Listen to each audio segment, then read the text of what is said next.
To understand how Amazon has grown so big, you need to take it back and really look at the organizational structure. Because without a team, without a structure, without CEOs, without team members, you can't build something that big. So I really wanted to crack down what was making Amazon so successful. How did they build their team? How did they structure it? And this is what I came up with.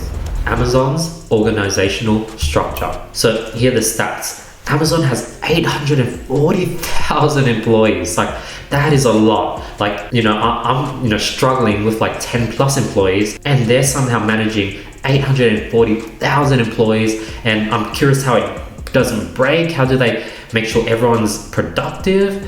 Like, that's crazy. So Amazon follows a hierarchical corporate structure where they have Jeff Bezos at the top. There's a bunch of sort of CEOs, CFOs, and then underneath them there's a bunch of managers, and then underneath them are all these sort of people. So it's sort of like a top-down setup, which is pretty interesting. And Jeff Bezos is a fan of pushing decisions down the tree. One of the tips I've learned is that they really stress the company's vision. So the company vision is customer obsession, ownership, invent and simplify. These are like, I'm not going to name them all, but these are all their company visions. They really stress it every day to their employees and really get everyone on the same page. And when things get complicated at Amazon, they simply say, what is the best for the customer? And based on that question, they could go ahead and determine the best decision to make. Next is a 2 pizza rule. So this is how they go ahead and build teams. When pursuing selected projects, Bezos limits the size of the group that's working on these projects.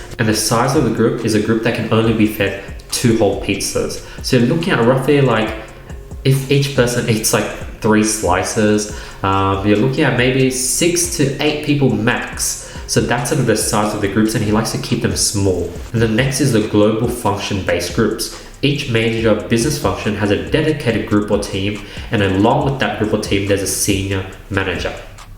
Now, what is unique about Amazon's team process? It's the fact that they're all completely independent of other teams. So he would set up a team and they just sort of focus on the one thing they're doing. So this is definitely something I need to learn, because all my team members, they're sort of doing many different things in my businesses and they're not focused. So I think that's definitely something I need to implement more. But Jeff Bezos makes sure that each team is focused on the one task they have, the one project they have, and they aren't cross-pollinating. And this allows team members and employees to keep experimenting until they finish their product, and really think out of the ways and not sort of get biased results having worked in other teams and getting different advice. They have to really innovate and come up with ideas within the team to better the lives of their customers. Next is innovating. While other firms might sort of acquire small startups, like a lot of big companies like Microsoft, they just buy startups and they add the certain sectors to their business. Amazon does things very differently. They have faith in their teams, creating new products or new sectors of that business that are going to sort of disrupt new markets and lead to the further success of Amazon. So rather than hiring new people,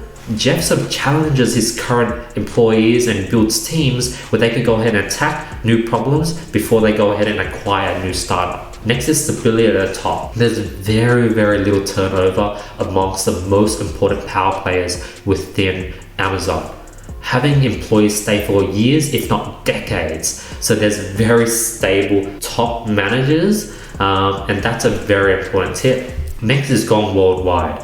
Amazon has a very simple process when approaching scaling worldwide, because all they do is they split their divisions and operations into 1, North America, and 2, international ones. That's it. They don't have like a European, Australia, Japan, Asia. No, it's just North America, international. They keep it super simple. And yeah, that's sort of what I've learned from Amazon's organizational structure. Lots of tips, lots of takeaways that I'm going to use. So hopefully you guys were able to learn something new. Question of the day: what tip here did you learn that you guys can go ahead and implement with your team today, or start building a team implementing one of these rules? Let me know which one was your favorite. Other than that, let's announce today's winners for $1,000 worth of courses or consulting courses with me. The winning comment is here. If you guys want to qualify, all to do is drop a comment below, follow me on Instagram, hit the subscribe button, and we'll be picking the best comment every single video. Other than that, I hope you guys have an amazing day, and I'll be seeing you guys tomorrow with much, much more value.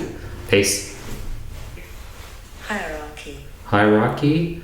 So hierarchical. Hierarchical. Whoa, that's a hard word. Hierarchical. Hierarchical. Hierarchical.